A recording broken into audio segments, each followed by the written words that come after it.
Imagine uma das bases mais protegidas dos Estados Unidos sendo paralisada por um simples envelope. Dentro dele, um pó branco e panfletos políticos. 7 militares adoecem, o Air Force One está a poucos metros e o FBI entra em alerta máximo. Coincidência?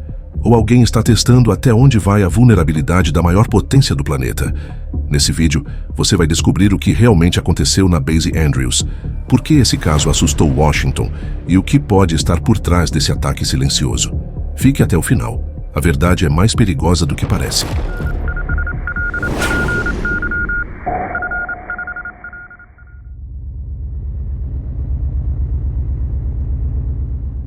A manhã parecia comum na Joint Base Andrews, em Maryland. Helicópteros pousavam, comboios iam e vinham, e a rotina dos militares seguia sob o silêncio controlado da disciplina. Mas em questão de minutos, o que parecia mais um dia qualquer se transformou em um cenário de alerta máximo. Um pacote anônimo deixado em uma das instalações administrativas da base despertou a curiosidade dos oficiais. Quando foi aberto, um pó branco escapou de dentro do envelope. E foi o suficiente para o caos começar. 7 militares passaram mal quase imediatamente. Tosses, tontura, mal-estar. O alarme químico soou. Corredores foram evacuados. As equipes médicas correram com máscaras e trajes de descontaminação. E tudo isso aconteceu em uma das bases mais estratégicas dos Estados Unidos, onde opera o Air Force One, o avião presidencial. Enquanto as sirenes ecoavam, a notícia correu pelos corredores do Pentágono. Pacote suspeito na Andrews. Pó branco. 7 doentes. A partir desse momento, ninguém sabia se o país estava diante de um novo ataque químico em território americano ou apenas de um teste coordenado para medir a reação das Forças Armadas. Mas uma coincidência chamou a atenção. O Air Force One havia pousado na base apenas um dia antes, e foi o suficiente para transformar a hipótese de um incidente isolado em uma possível tentativa de intimidação ao coração do poder americano. As autoridades agiram rápido. A base foi parcialmente fechada, a área contaminada isolada, e equipes de emergência começaram uma corrida contra o tempo. Enquanto isso, do outro lado do país, o FBI e a CIA eram acionados para uma investigação que, até hoje, levanta mais perguntas do que respostas. Um envelope, 7 vítimas, nenhuma identificação. Mas dentro dele, além do pó branco, havia algo ainda mais perturbador: material político, panfletos, slogans e frases hostis ao governo norte-americano. O pacote não trazia remetente, selo legível nem endereço de origem. Apenas um envelope pardo, aparentemente comum, entregue por um serviço de correspondência interna. Quando os militares o abriram, encontraram uma mistura de pó branco fino e panfletos políticos com mensagens hostis ao governo dos Estados Unidos. O conteúdo era vago, mas carregado de tom ideológico, como se o autor quisesse provocar mais medo do que realmente ferir. A primeira hipótese levantada pelas autoridades foi de um ataque químico. 7 militares apresentaram sintomas de irritação nas vias respiratórias e foram imediatamente isolados. As equipes de resposta HAZMAT e da Bioenvironmental Engineering chegaram em minutos, enquanto toda a ala da Guarda Nacional Aérea era evacuada e interditada. O FBI assumiu o comando externo da investigação, enquanto o Gabinete de Investigações Especiais da Força Aérea conduzia a parte interna. As amostras do pó foram enviadas para análise, e os primeiros relatórios, segundo The Guardian, apontaram que nenhuma substância letal foi detectada até o momento. Mesmo assim, os investigadores classificaram o incidente como ameaça potencial de bioterrorismo. O que chamou a atenção foi o timing do evento. O Air Force One, avião presidencial, havia pousado na base apenas um dia antes. Isso levantou a suspeita de que o ataque não era apenas simbólico, mas um recado direto para o governo americano. Autoridades afirmaram que, mesmo que o material fosse inofensivo, a intenção por trás dele era clara: testar a resposta de segurança da base mais sensível do país.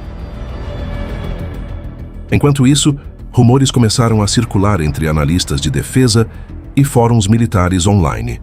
Alguns sugeriram que o incidente poderia ter sido coordenado por grupos extremistas internos, Outros, que se tratava de uma ação psicológica planejada por serviços estrangeiros. E se essa fosse apenas uma simulação real, conduzida por mãos invisíveis, para medir o tempo de reação das Forças Armadas, uma espécie de ensaio para um ataque químico maior? A base voltou à normalidade no dia seguinte, mas o episódio deixou uma ferida aberta, a de que a maior potência militar do planeta ainda é vulnerável a um simples envelope. As luzes de emergência da base ainda piscavam quando os agentes do FBI chegaram. O perímetro estava isolado. Soldados em trajes NBQ, de proteção nuclear, biológica e química, monitoravam cada metro da instalação. O ar tinha o cheiro metálico das tendas de descontaminação e o som das sirenes dava lugar ao estalo seco das câmeras registrando tudo. Andrews, uma das bases mais protegidas dos Estados Unidos, agora era tratada como cena de crime. A investigação começou com uma ordem direta do Pentágono. Ninguém entra, ninguém sai sem autorização do FBI. Enquanto isso, equipes se encarregavam de rastrear como aquele pacote conseguiu atravessar camadas de segurança destinadas a proteger até o avião presidencial.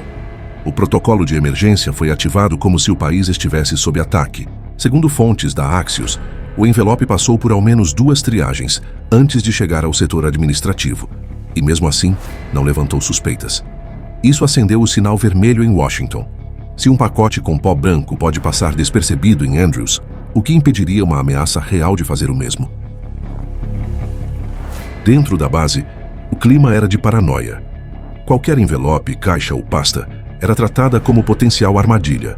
As mensagens internas alertavam os oficiais a não tocarem em correspondência não identificada, enquanto a CIA enviava consultores para auxiliar na investigação de possíveis conexões estrangeiras. O episódio reacendeu lembranças do ataque de Antraz de 2001, quando cartas contaminadas foram enviadas a jornalistas e senadores em Washington, deixando 5 mortos e dezenas contaminados. Desde então, os Estados Unidos criaram uma das maiores estruturas de defesa biológica do mundo: laboratórios móveis, sensores químicos e protocolos de isolamento instantâneo. Ainda assim, mais de 20 anos depois, o país voltou a sentir o mesmo medo, o do inimigo invisível. A questão não era apenas quem enviou, mas por quê? O FBI acredita que o ataque pode ter tido motivação política ou psicológica projetada para causar medo e confusão, não necessariamente mortes. Essa tática é comum em operações de desinformação ou ensaios de sabotagem biológica. O pó branco poderia ser apenas o disfarce de algo muito mais elaborado, uma mensagem cifrada, uma provocação calculada. Enquanto isso, os 7 militares que adoeceram receberam alta após observação médica.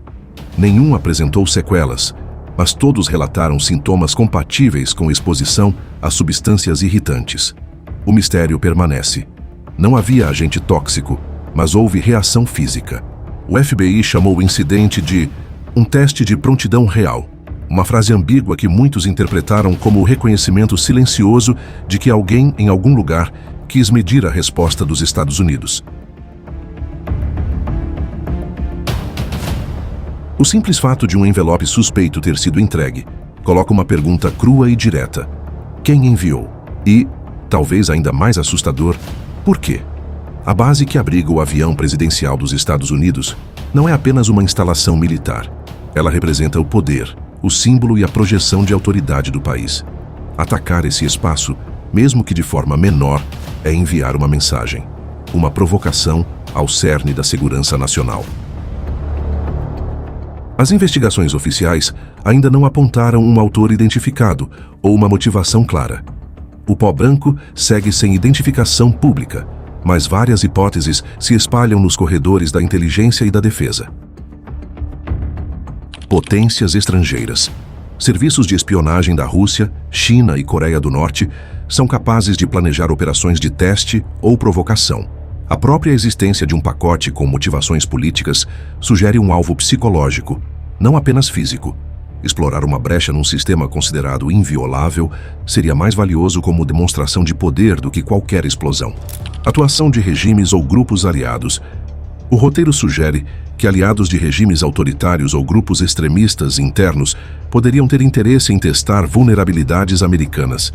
A menção à Venezuela e ao regime de Nicolás Maduro, embora até agora não haja confirmação, faz parte de uma hipótese perigosa. A ameaça pode entrar por dentro. Se alguém infiltrou o sistema postal ou logístico da base, isso amplia o espectro de atuação para além dos tradicionais campos de batalha, sabotagem ou teste de reação. Uma das hipóteses mais provocativas é que esse pacote tenha sido um ensaio, um teste de prontidão, uma operação para medir o tempo de resposta, os protocolos de evacuação, o pânico, a cobertura da imprensa. Se for esse o caso, o alvo não era necessariamente matar, mas mostrar: podemos chegar até vocês. Um recado com pó branco mais propaganda política, entregue dentro das muralhas dos Estados Unidos. Vulnerabilidade interna. O mais alarmante é que o ataque ou a simulação evidenciou que o adversário não precisa atravessar oceanos. A entrega pode vir do correio, da rede interna, de um funcionário infiltrado ou de um serviço externo de logística. E isso significa que a linha de frente não está apenas no exterior, mas dentro das bases, dos armazéns, das correspondências aparentemente comuns. Desde o ataque com Antraz em 2001, quando cartas contaminadas com esporos letais foram enviadas a políticos e jornalistas em Washington, os Estados Unidos vivem com a lembrança de que a próxima guerra pode não ser travada com mísseis, mas com envelopes. Naquele episódio, 5 pessoas morreram e dezenas ficaram doentes. A origem das cartas nunca foi totalmente esclarecida. Uma sombra que se arrastou por anos dentro do FBI. O governo investiu bilhões em programas de defesa biológica. Criou laboratórios móveis, sensores de detecção instantânea e unidades militares especializadas em ataques químicos. E ainda assim, em 2025, um simples envelope com pó branco foi capaz de paralisar uma base presidencial. Mas há um novo componente de medo que vai além da lembrança do Antraz. O das armas químicas inteligentes, usadas em operações de eliminação política. Um dos casos mais emblemáticos foi o do meio-irmão do ditador norte-coreano Kim Jong-un, morto em 2017 com o agente químico VX no aeroporto de Kuala Lumpur, na Malásia. O veneno é 100 vezes mais letal que o cianeto e age em segundos. Uma gota na pele é suficiente para matar. A semelhança entre os casos é perturbadora. Ambos envolvem substâncias misteriosas, ataques silenciosos e vítimas escolhidas em ambientes públicos e controlados. O VX é invisível, inodoro e quase impossível de rastrear. A arma perfeita para um recado político. E é exatamente isso que preocupa as autoridades americanas. A ideia de que o pacote da Andrews possa não ter sido um ataque, mas um teste. Uma forma de espionagem moderna em que o alvo não é destruir, mas observar. Medir o medo e a resposta da maior potência militar do planeta. Deixe sua opinião nos comentários. Queremos saber o que você pensa. E se gostou desse conteúdo, inscreva-se no canal e ative o sininho para acompanhar os próximos vídeos. Conheça também o clube de membros do canal. Lá você tem acesso antecipado aos vídeos, participa de conteúdos exclusivos e ainda ajuda diretamente a manter esse trabalho independente. Aqui, não recebemos verbas públicas, nem apoio de partidos ou grandes conglomerados. Quem sustenta essa estrutura é quem valoriza a informação séria, direta e sem filtro. Se você quer ver mais vídeos como este, com análises que vão além do superficial, considere se tornar um apoiador hoje mesmo. Sua participação faz toda a diferença. Agora, clique nos vídeos que estão aparecendo aí na sua tela e continue explorando os bastidores da geopolítica mundial. Até a próxima!